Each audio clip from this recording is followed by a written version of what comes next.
As you heard, I'm Julian. I'm the co-director of a small centre at the University of Buckingham.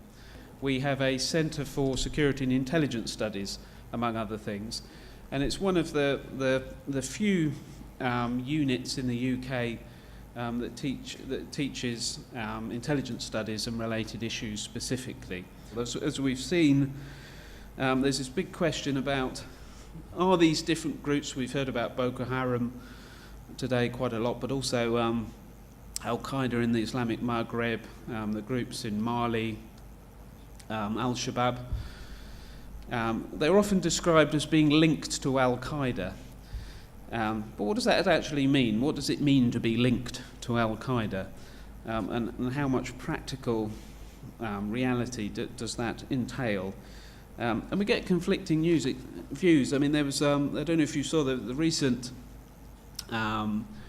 security situation in the Middle East, where the US and some of its allies, including Britain, temporarily closed a whole bunch of embassies across the Middle East region.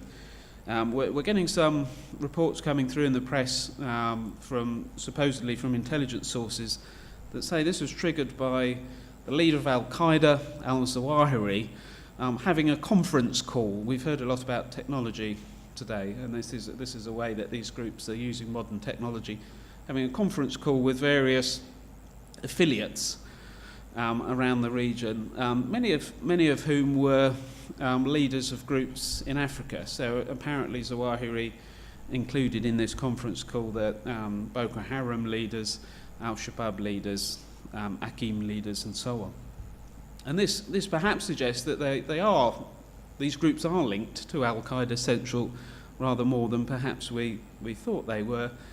So if anybody's interested in exploring that further or contacting us, please do. And thank you very much for listening to me.